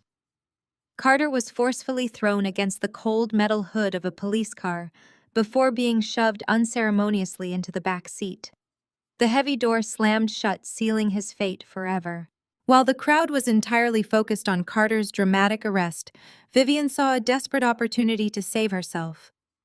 My toxic mother slowly backed away from the chaotic scene, attempting to blend into the large group of wealthy onlookers. She pulled her designer silk scarf over her head, hoping to quietly slip away down the long, paved driveway and escape the devastating consequences of her actions. She thought she could just walk away and find another wealthy host to manipulate. But as she took a quick step toward the open street, a tall female federal agent suddenly blocked her path. Vivian gasped and tried to turn around, but 2 more agents quickly surrounded her. The lead agent pulled out a separate legal document and asked Vivian to confirm her identity. My mother trembled violently, attempting to deny who she was, but the agent simply read from the official federal warrant. The agent loudly announced that Vivian was officially named as a primary co-conspirator in Carter's extensive offshore money laundering operations. The algorithm had caught everything, It proved Vivian had willingly allowed Carter to funnel his stolen embezzlement money through her personal retirement accounts in exchange for massive luxury kickbacks and expensive international vacations. She was fully complicit in his financial crimes. Vivian let out a horrified shriek as the agents instructed her to place her hands behind her back. She looked toward me, begging for mercy. I just smiled, watching the federal agents securely tighten the heavy metal handcuffs. 24 hours later, the chaotic, sprawling front lawn of the Buckhead Mansion was replaced by the stark, sterile environment of the downtown Atlanta Federal Holding Facility. The bright morning sun had given way to the harsh fluorescent lights of the federal precinct. I walked through the heavily guarded glass doors of the station alongside my elite team of corporate attorneys. We were there to officially provide our final recorded statements and submit the last remaining pieces of digital evidence. DeAndre's artificial intelligence software had compiled. The atmosphere inside the precinct was cold and unforgiving, stripping away the fake high society glamour my toxic family had hidden behind. For many years, I felt incredibly powerful walking down that quiet institutional hallway. My tailored navy blue business suit served as a sharp contrast to the bright orange institutional jumpsuits my mother and brother-in-law were now permanently wearing. Through the thick soundproof observation glass of the main holding area, I could clearly see Vivian and Carter sitting at opposite ends of a long metal table. They were securely handcuffed to heavy steel rings bolted directly into the concrete floor. The federal agents had intentionally placed them in the same processing room to watch their fragile criminal alliance violently implode. The strategy worked absolutely perfectly. Even through the thick glass, I could hear my mother frantically screaming. At the top of her lungs, the pristine church-going matriarch was completely gone. Vivian was violently throwing Carter directly under the bus in a desperate, pathetic attempt to save her own skin. She wailed to the federal agents that she was nothing but an innocent victim of her evil, manipulative white son-in-law. She claimed Carter had tricked her into signing those offshore banking documents, and she had absolutely no idea the money was stolen from the megachurch building fund. Carter screamed, right back at her, his face completely red with furious indignation. He told the agents that Vivian was a greedy, willing participant who happily laundered the embezzled funds in exchange for luxury European vacations and expensive designer jewelry. They were viciously tearing each other apart right there in the federal holding cell, proving that their entire relationship was built entirely on shared, toxic greed. As I stood in the quiet observation hallway, flanked by my silent legal team, Vivian suddenly stopped screaming at Carter.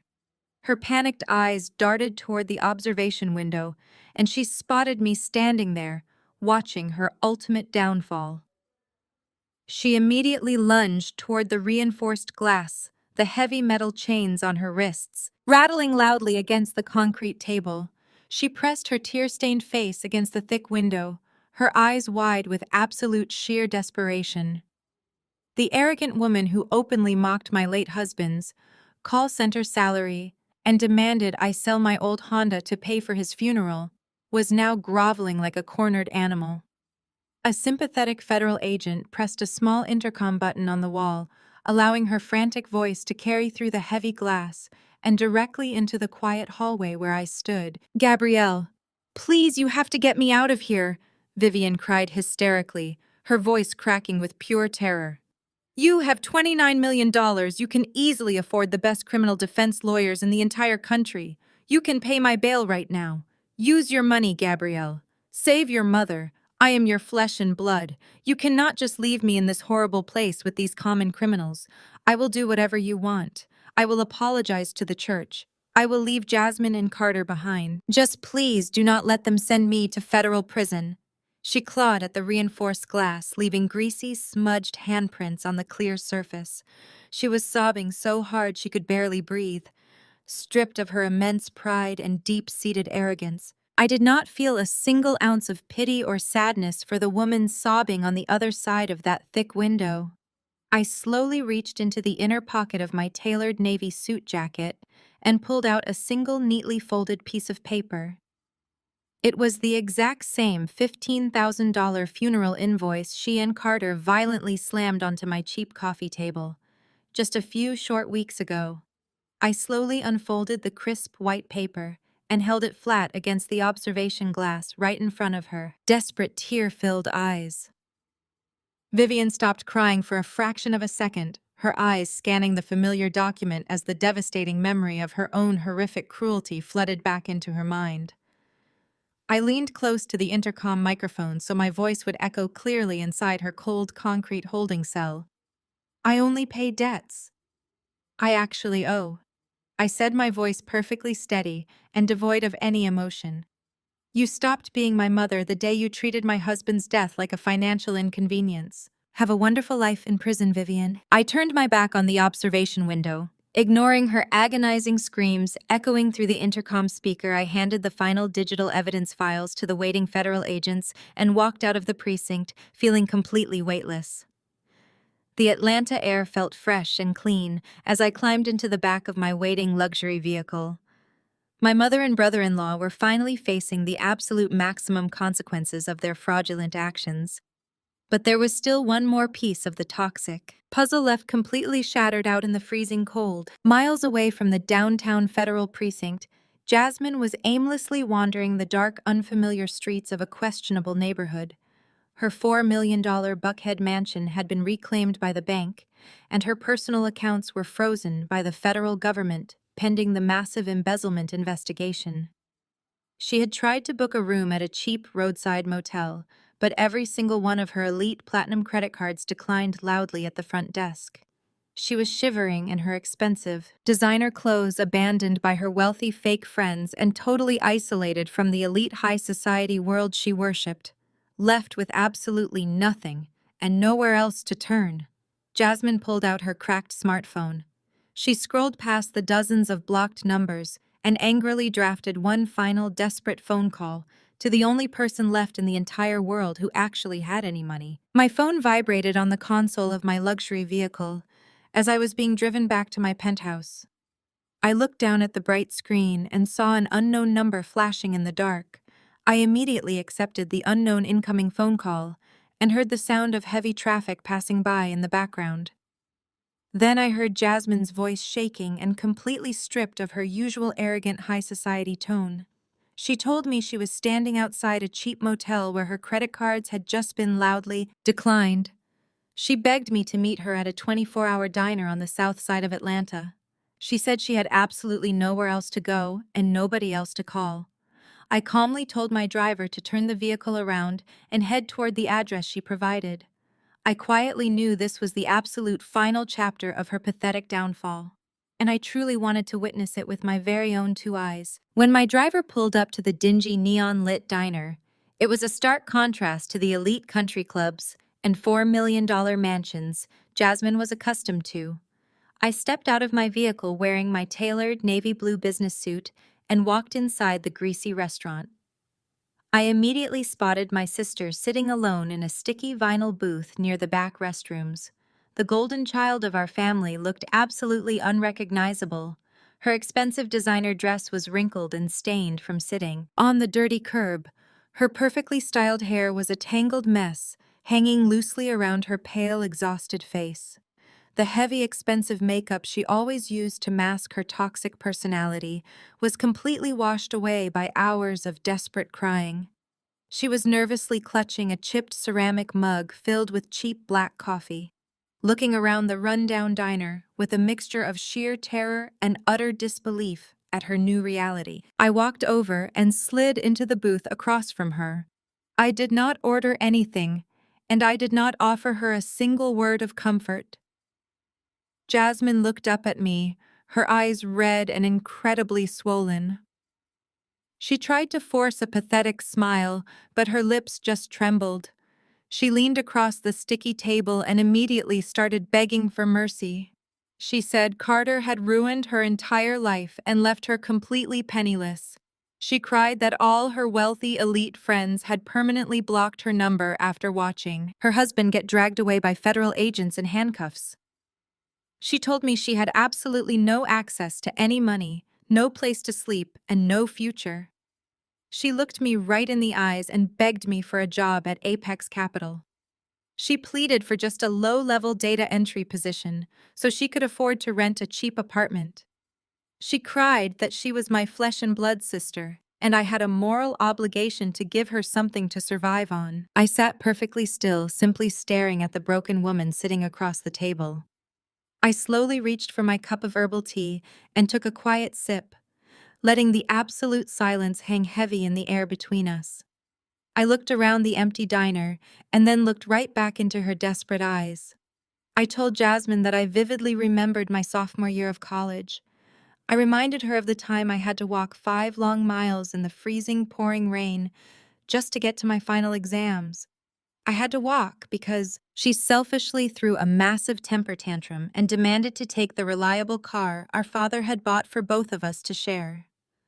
She took the car just so she could go to a luxury day spa with her wealthy, privileged friends, while I marched through the muddy streets soaking wet and completely exhausted.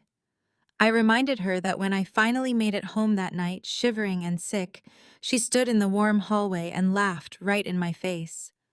She told me that poor people like me were meant to struggle, while beautiful people like her were meant to ride in luxury. I leaned across the table, looking deep into her terrified eyes, and told her that now she could finally walk. Jasmine let out a devastated sob, burying her face in her dirty hands. She realized I was completely immune to her manipulative tears. She begged me one last time, crying that she would absolutely starve out on the streets without my financial support. I slowly stood up from the vinyl booth, smoothing out the wrinkles in my tailored suit. I reached into my designer handbag and pulled out a small stack of crisp $20 bills. I counted them out deliberately one by one and placed them flat on the sticky diner table right in front of her sobbing face. I left exactly $900 in cash. I looked down at her and reminded her that $900 was the exact monthly salary she and Carter had viciously mocked my brilliant late husband for making. I told her that DeAndre built a massive financial empire on that exact same amount, while she threw her entire life away on fake high society greed. I told her to let us see exactly how long she could survive on $900 out. In the real world, I turned my back on my weeping sister and walked straight out of the dingy diner without a single ounce of regret. I stepped out into the crisp Atlanta night air, feeling a profound sense of absolute closure. The toxic parasites who tried to destroy my life were completely eradicated from my existence. As I walked toward my waiting vehicle, my cell phone vibrated in my pocket. It was a direct, secure call from Mr. Caldwell at the private bank. I answered the phone, and his steady, professional voice filled the line with incredibly urgent news. He told me that DeAndre's predictive artificial intelligence algorithm had successfully forecasted another massive shift in the global financial markets.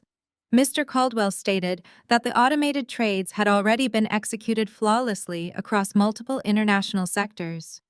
He paused, taking a deep breath before delivering the final life-changing update. He proudly announced that my entire personal wealth was about to completely double by tomorrow morning. The crisp night air felt entirely different as I listened to Mr. Caldwell explain the staggering financial projection on the phone. My late husband's mind was still actively protecting me, and his algorithm had just flawlessly executed trades that would push my net worth into the stratosphere. I thanked my wealth manager and climbed into the back of my waiting vehicle, feeling a sense of absolute peace. The toxic noise of my mother and sister was finally silenced forever. 6 months passed in a blur of strategic corporate restructuring and philanthropic planning. The freezing winter melted into a warm Atlanta spring, bringing an era of incredible transformation. One bright Tuesday morning, I stood wearing a hard hat and trousers on a massive construction site located in the heart of Buckhead. The $4 million mansion that Carter had fraudulently purchased was gone. In its place was a massive foundation of steel and concrete rising from the Georgia red clay. I watched the heavy machinery moving earth and laying the groundwork for what would soon become the DeAndre Science, Technology, Engineering, and Mathematics Academy. It was an educational campus fully funded by my private trust designed to empower and uplift underfunded Black youth from across the city. Standing on the very soil where my sister had once sneered at my existence, I felt a wave of pure joy. I was taking the ultimate symbol of stolen wealth and transforming it into a towering beacon of generational progress. As the steel beams of the Academy climbed higher into the sky, the high society crowds of Atlanta suddenly decided they wanted to be my best friends. The very same wealthy investors and socialites who had laughed at me during the foreclosure auction were now groveling for my attention. My office at Apex Capital was flooded with floral arrangements and requests for lunch meetings. They brought expensive gifts, hoping to bribe their way into my good graces. They all wanted a seat on the board of directors for my new philanthropic foundation. They saw the positive media coverage the Academy was receiving and wanted to attach their tarnished names to my pristine legacy. One afternoon, a group of wealthy country club wives who used to associate with Vivian showed up in my lobby. They begged my executive assistant for a meeting, claiming they had always supported my vision and wanted to donate to the new academy. I did not let them anywhere near my boardroom. I walked down to the lobby and dismissed every one of them. I calmly told them that the DeAndre Academy Board of Directors was already completely full. I explained that I had zero interest in filling my organization with high society elites who only cared about photo opportunities and tax write-offs. Instead, I had quietly appointed local Black educators, dedicated community leaders, and social workers from my old neighborhood. I chose people who actually understood the daily struggles of the youth we were trying to help. The wealthy women stood in my lobby looking foolish and rejected. They realized that my wealth could not be bought or influenced by their fake elite status. I was building a table they were simply not invited to sit at. My rejection of the Atlanta elite only fueled their resentment, unable to control me or profit from my new empire. They tried to control the public narrative instead. A prominent business magazine known for tearing down successful Black women reached out requesting a live television interview. They claimed they wanted to discuss my sudden rise as the majority shareholder of Apex Capital and the upcoming opening of the Academy. My public relations team warned me that the journalist assigned to the interview had a notorious reputation for setting conversational traps. She was known for spinning stories to make independent women look unhinged or unstable. I accepted the interview request anyway, knowing exactly what kind of narrative she was planning to push. The live broadcast took place the following week in a downtown studio. I sat across from the journalist wearing a green suit and projecting serene confidence. The red recording light on the main camera blinked to life and the interview began. The journalist did not waste a second. She immediately tried to corner me with manipulative questions. She insinuated that a former data analyst had no business running a hedge fund. She leaned forward and suggested that my takeover of Apex Capital and the subsequent bulldozing of my sister's home was nothing but a vendetta. She attempted to frame me on live television as a bitter widow who was using her late husband's money to execute a revenge plot against her own family. I did not flinch, and I did not lose my temper. I looked directly into the camera lens and took control of the narrative. I smiled politely and corrected her with clinical precision. I stated that my actions had nothing to do with family revenge. I explained that I had executed a corporate cleanup of a corrupt financial institution.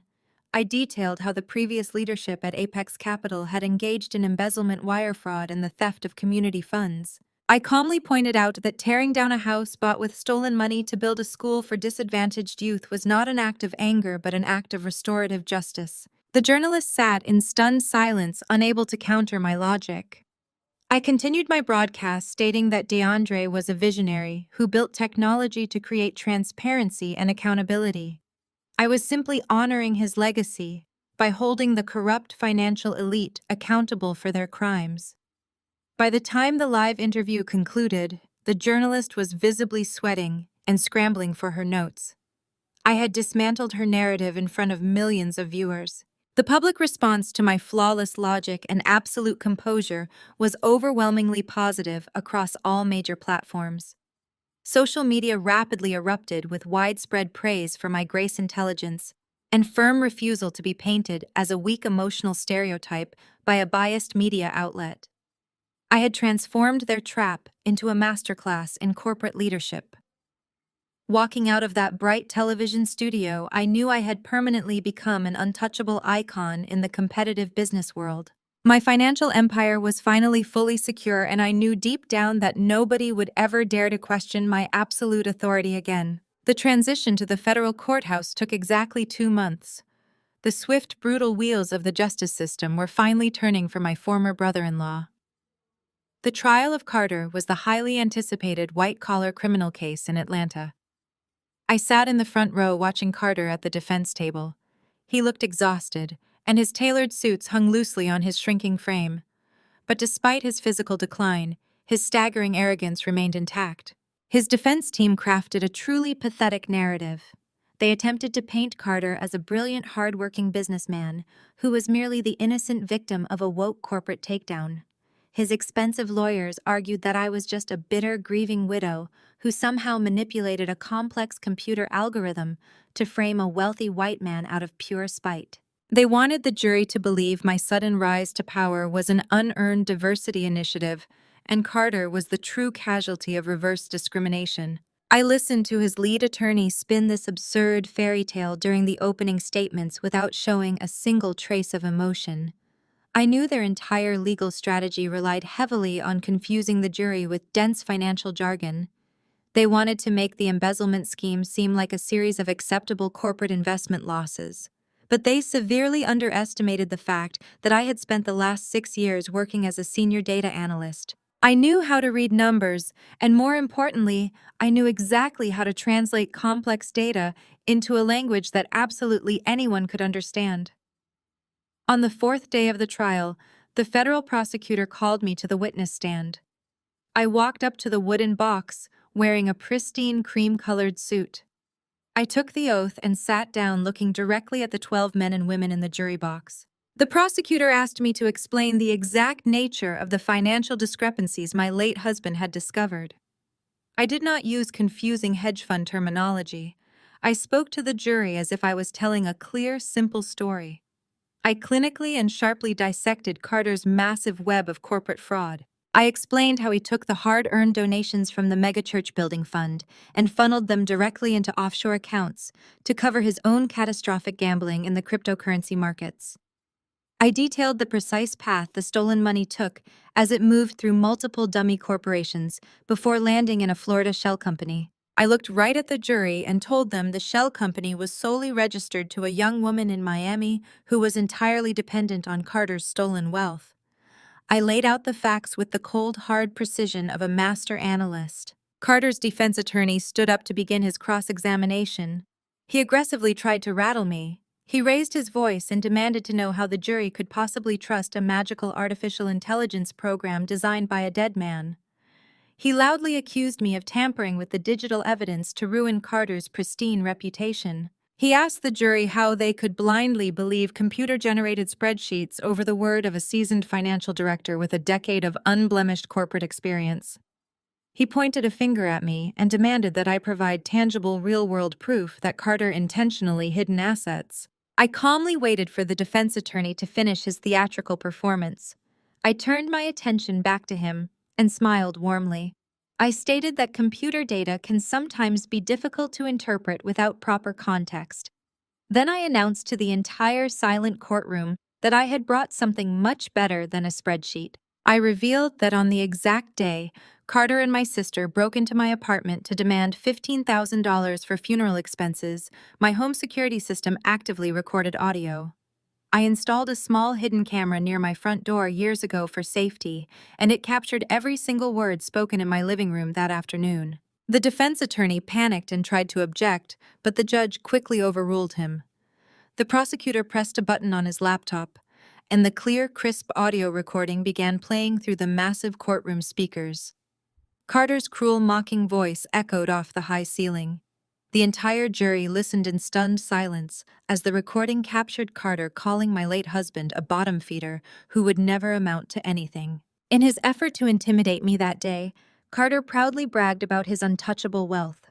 The speakers blasted Carter's own voice, explicitly boasting about how he hid millions of dollars in untraceable Miami trusts that the federal government would never find. He literally laughed on the recording, bragging that he was siphoning money from idiots at the church to fund his real life down in Florida. The audio clip ended, leaving a heavy, suffocating silence in the large courtroom. The defense attorney slowly lowered his head and walked back to his table, completely defeated. He did not ask me a single additional question. Carter was staring blankly at the wooden table, his face devoid of any color. He realized his own racist, arrogant boasting just handed the federal government the exact verbal confession they needed to lock him away forever. The jury members looked at him with absolute pure disgust. The facade of the innocent businessman destroyed by a woke agenda shattered into a million pieces. I stepped down from the witness stand and walked back to my seat. The closing arguments happened next morning. The jury was dismissed to deliberate, but they barely needed to sit down. They returned to the courtroom in record time. It took them less than 2 hours to reach a unanimous decision. The foreman stood up and read the verdict aloud. They found Carter guilty on every single count of wire fraud, embezzlement, and tax evasion. The judge looked down at the pathetic man standing before him and delivered the final crushing blow. He sentenced Carter to 15 years in a federal penitentiary without the possibility of early parole. I watched quietly as the bailiff placed the heavy metal handcuffs on his wrists and led him out of the courtroom toward his new permanent reality. The heavy courtroom doors swung shut behind Carter, sealing his fate for the next 15 years. With my former brother-in-law finally locked away in a federal penitentiary, the justice system turned its full attention to my mother. Vivian managed to narrowly avoid serving active jail time by pleading guilty and fully cooperating with the federal investigators during the asset recovery phase. However, the presiding judge showed absolutely no mercy when it came to her financial penalty. She was officially ordered to pay massive criminal restitution for her willing role in laundering the embezzled church funds. The federal government swiftly seized every single asset she owned. They drained her retirement accounts, liquidated her offshore holdings, and auctioned off her luxury vehicles. She was left with absolutely nothing but a mountain of insurmountable debt and a permanently ruined reputation in the elite Atlanta society she once ruled. Stripped of her immense wealth and her false, pristine image, Vivian was forced to face the harsh reality of the working-class life she had always despised.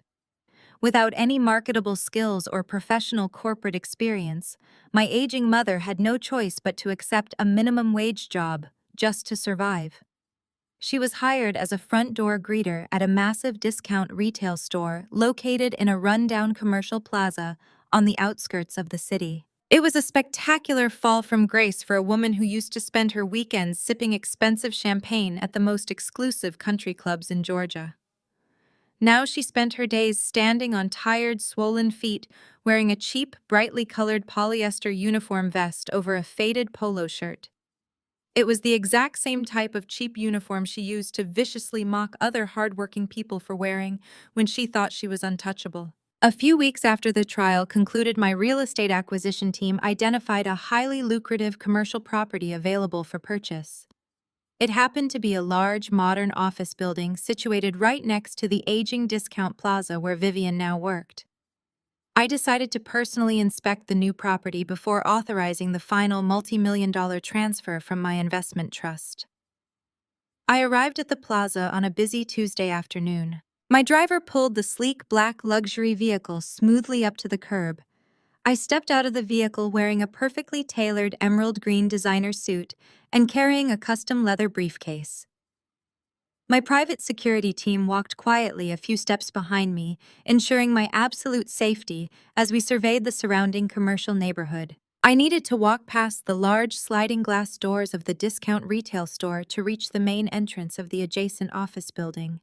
The midday sun was shining brightly, reflecting off the massive store windows. As I approached the entrance, my eyes naturally drifted toward the busy sliding doors. Standing right inside the vestibule, illuminated by the harsh overhead fluorescent lights, was Vivian. She was holding a stack of cheap promotional flyers in her hands, forcing a tired, broken smile at the customers pushing their squeaking shopping carts past her. Her hair, which used to be perfectly highlighted and styled at elite salons every week, was now pulled back into a messy graying bun. Her posture was completely defeated. Her shoulders slumped forward under the heavy weight of her public humiliation and absolute financial ruin. As I walked closer, our eyes suddenly met through the clean glass doors. Vivian completely froze. The stack of promotional flyers slipped from her trembling hands and scattered across the dirty linoleum floor. Her face went completely pale as she recognized the powerful, wealthy woman walking confidently toward her workplace. For a brief second, I saw a flicker of desperate hope flash across her tired eyes. She likely thought I had come to the discount store to finally offer her forgiveness, or perhaps hand her a massive check to rescue her from her miserable existence. She took a hesitant step forward toward the sliding doors, perhaps preparing to beg for my mercy one more time. But then she looked down at her cheap polyester uniform vest, and the harsh reality of her situation came crashing back down on her. The intense shame of being caught working a minimum wage job by the daughter she threw away was too much for her fragile ego to bear. Vivian quickly raised her hands and tried to hide her face, turning her back toward the glass doors and pretending to reorganize a display of cheap clearance items. She was desperately hoping I would stop and acknowledge her, hoping I would at least yell at her or cause a public scene to prove that I still cared enough to harbor active anger toward her. I did not stop walking. I did not slow my pace, and I did not even turn my head to look at her a second time. I simply walked right past the large sliding glass doors, keeping my posture perfectly straight, and my gaze locked firmly on my own bright future ahead. I did not offer her a single ounce of my energy or my attention. By completely ignoring her presence, I cemented Vivian's absolute ultimate fear. She was no longer a powerful matriarch or a terrifying villain in my story. She was simply a random stranger, working at a discount store entirely invisible to the billionaire daughter she had so ruthlessly abused. The silence of my indifference was far more devastating than any angry words I could have ever spoken to her. I finished my property inspection and signed the acquisition paperwork, feeling a deep, profound sense of closure settling over my entire spirit. My driver navigated the luxury vehicle back through the busy Atlanta traffic, bringing me safely home to my sprawling top-floor penthouse. I walked into the quiet, peaceful space and set my leather briefcase down on the marble kitchen island.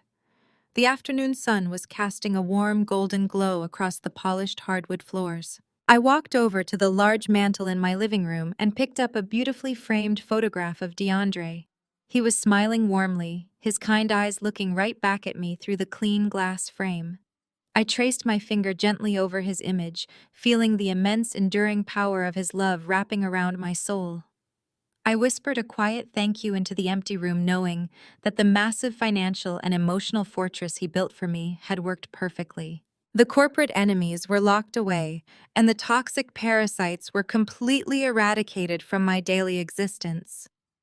I gently placed the framed photograph back on the mantel and looked out the massive floor-to-ceiling windows at the beautiful, sprawling city below me. The long, painful battle was finally over, and the mission he set in motion was almost perfectly complete. 6 months after the trial concluded, the grand opening of the DeAndre Science, Technology, Engineering, and Mathematics Academy finally arrived. The warm Atlanta sun shone brightly over the massive modern campus that now stood exactly where the symbol of my sister's fake high society arrogance once resided. The architecture was breathtaking, featuring sprawling glass walls, sustainable green spaces, and state-of-the-art laboratory facilities designed specifically for the community. The sprawling front lawn was completely packed with hundreds of brilliant, ambitious Black students and their proud families. Every single one of those teenagers was holding a prestigious acceptance letter that guaranteed them a full academic scholarship entirely funded by my private trust. Local and national media outlets lined the perimeter of the campus, setting up their heavy cameras to broadcast the historic ribbon-cutting ceremony live across the country. I walked through the crowd wearing a pristine white tailored suit, feeling an overwhelming sense of profound triumph. I was surrounded by the dedicated local educators and passionate community leaders I had handpicked for my board of directors. There were no elite socialites posing for fake charity photographs today. The atmosphere was filled with genuine pure joy and the undeniable promise of a better future. Miles away from the beautiful new academy, my sister Jasmine was experiencing a very different reality. She was wearing a stained brown apron over a cheap uniform, working a grueling morning shift as a waitress at a dingy local diner. Her hands, which used to carry expensive designer handbags, were now rough and blistered from scrubbing dirty dishes and wiping down sticky tables for minimum wage. As she carried a heavy tray of greasy food to a customer, she glanced up at the television mounted in the corner of the diner. The morning news was broadcasting my face live from the academy courtyard. Jasmine completely froze, dropping a stack of plastic menus onto the floor. She watched me shaking hands with the mayor of Atlanta, while the news anchor praised my unprecedented philanthropic contribution to the city. Tears welled up in Jasmine's tired eyes and slowly rolled down her pale, exhausted face. She finally realized the staggering magnitude of what she had thrown away. Her blinding arrogance and toxic entitlement had cost her a life of unimaginable comfort and true family connection. Now she was trapped in a miserable, endless cycle of poverty, completely invisible to the wealthy world she once worshipped. Carter was not watching the broadcast. He was sitting alone in a tiny, windowless concrete cell inside a maximum security federal penitentiary. Stripped of his tailored suits and his aggressive white privilege, he was just another anonymous inmate serving a brutal 15-year sentence. The arrogant hedge fund director, who once threatened to cancel my health insurance and mocked my husband's salary, was now completely powerless, counting the cracks in the cinder block wall. His secret offshore accounts were permanently seized, and his secret Miami mistress had vanished the second his money disappeared. And Vivian, my fiercely toxic mother, was sitting in a dark, cramped apartment on the outskirts of the city. She had no friends, no high society church congregation to manipulate, and absolutely no visitors. She spent her days staring at the peeling wallpaper, utterly isolated and entirely forgotten by the world. The miserable fates they all suffered were not the result of my vengeance, but the direct natural consequences of their own malicious greed. Back at the sunlit academy courtyard, the crowd grew quiet as I confidently stepped up to the wooden podium. I adjusted the microphone and looked out at the sea of hopeful young faces looking back at me. When I delivered my speech, I did not mention my mother, my sister, or my former brother-in-law a single time. They were completely erased from my narrative, unworthy of taking up even a fraction of a second on this magnificent day. I spoke only of DeAndre. I shared the story of a brilliant, quiet man who built a technological empire from nothing but sheer intellect and relentless determination. I told the students that society might try to underestimate them or judge them based on where they came from, but they possess the absolute power to rewrite their own destinies. I spoke about the immense power of believing in people and the vital importance of building genuine wealth to uplift entire communities rather than tearing them down. I looked at the bright young men and women and promised them that this academy would give them every single tool they needed to conquer the world. The crowd erupted into deafening applause and joyful cheers as I picked up the heavy silver scissors and officially cut the thick red ribbon draped across the main entrance doors. The DeAndre Academy was officially open. I spent the next hour shaking hands, hugging proud parents, and watching the excited students rush into the modern classrooms. When the event finally wrapped up, I walked slowly back to my waiting vehicle. Mr. Caldwell was standing proudly by the open door of my sleek black Maybach, holding his leather briefcase. He nodded respectfully as I approached, acknowledging the absolute perfection of the master plan we had executed together. I stepped into the luxurious, quiet cabin of the Maybach, and the heavy door closed softly behind me, shutting out the noise of the busy city street. My driver navigated smoothly away from the campus, leaving the cheering crowds behind. I opened my secure tablet and logged directly into the Apex Capital Executive Portal. The glowing screen displayed my massive, continually growing financial portfolio. I reviewed a detailed proposal for a massive new international investment venture that would double my resources yet again. I tapped the screen and officially approved the multi-million-dollar acquisition without a single moment of hesitation. I leaned back into the plush leather seat and watched the Atlanta skyline pass by my tinted window. I felt completely at peace, entirely free, and infinitely more powerful than the toxic abusers in my past could have ever possibly imagined. The long, painful battle was truly over, and my beautiful new life was just beginning. The ultimate lesson from this journey is that true power does not come from answering cruelty with blind rage, but from striking back with silent, calculated precision. When toxic family members view your kindness as a weakness, you must show them that your boundaries are an impenetrable fortress. DeAndre taught me that protecting yourself sometimes means building your own empire in the shadows. Never let arrogant abusers dictate your worth or reduce you to their hateful stereotypes. True justice is walking away completely free, watching those who tried to destroy you naturally drown in the consequences of their malicious greed. If you have ever had to walk away from a toxic family to protect your peace, please share your story in the comments below and subscribe for more empowering content.